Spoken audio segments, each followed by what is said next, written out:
மாண்புமிகு பேரவைத் தலைவர் அவர்களே, பிப்ரவரி 2, 2024 அன்று தமிழக வெற்றி கழகம் என்ற புதிய அரசியல் இயக்கத்தை நம் வெற்றி தலைவர் அவர்கள் தோற்றுவித்தார். அப்போது பலரும் எங்கள் தலைவர் விஜய் அவர்களின் முழு பரிணாமத்தை கணித்திருக்க மாட்டார்கள். சினிமா ஹீரோதானே, அவருக்கு நாட்டு நடப்பை பற்றி என்ன தெரியும், மக்களை பற்றி என்ன தெரியும் என்றுதான் பலரும் தவறான எண்ணத்தில் இருந்தார்கள்.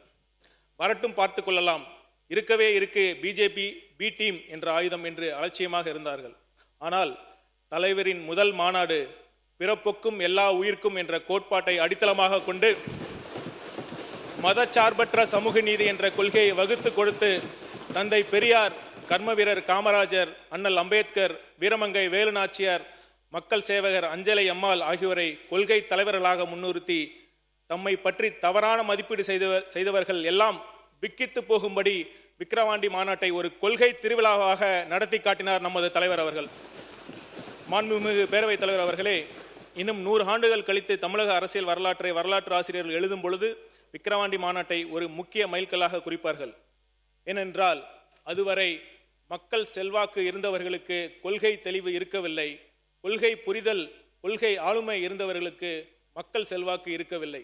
அந்த சூழலில் மிகப்பெரிய மக்கள் செல்வாக்கு உள்ள தலைவர் இந்த மண்ணோட அரசியலை, இந்த மண்ணோட கொள்கையை பேசியதுதான் மிகப்பெரிய தாக்கத்தை ஏற்படுத்தி தமிழக அரசியல் வரலாற்றில் மாபெரும் திருப்பு முனையாக அமைந்தது.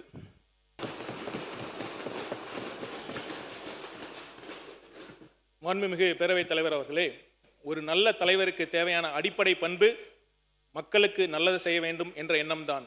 இன்டென்ஷன் மேட்டர்ஸ் என்று ஆங்கிலத்தில் குறிப்பிடுவார்கள். 2000 ஆண்டுகளுக்கு முன் கடலூர் மாய்ந்த இளம் பெருவழுதி பாடிய புகழ்மிக்க புறநானூற்று பாடல் வரிகளை நான் மேற்கோள் காட்ட விரும்புகிறேன். உண்டால் அம்ம இவ்வுலகம் இந்திரர் அமிழ்தம் ஏவதாயினும் இனிது என தம்மியர் உண்டலும் இளரே, தமக்கென முயலா நோன்தால் பிறர்க்கென முயலுனர் உண்மையானே.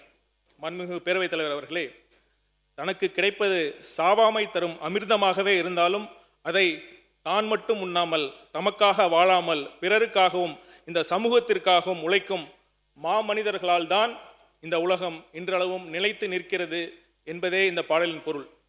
மாண்புமிகு பேரவைத் தலைவர் அவர்களே, இந்த புறநானூற்று பாடலுக்கு வாழும் இலக்கணமாக திகழ்ந்து கொண்டிருக்கிறார் நம் முதலமைச்சர் அவர்கள். எண்ணம் மட்டும் இருந்தால் போதுமா? தேர்தல் அரசியலில் வெற்றி பெற நல்லவனாக மட்டும் இருந்தால் போதாது, வல்லவனாகவும் இருக்க வேண்டும். எங்கள் தலைவர் நல்லவருக்கு நல்லவர், வல்லவருக்கெல்லாம் வல்லவர். இவரை நம்பி ராஜினாமா செய்யாமல் வேறு யாரை நம்பி ராஜினாமா செய்ய முடியும்? பேரவைத் தலைவர் அவர்களே,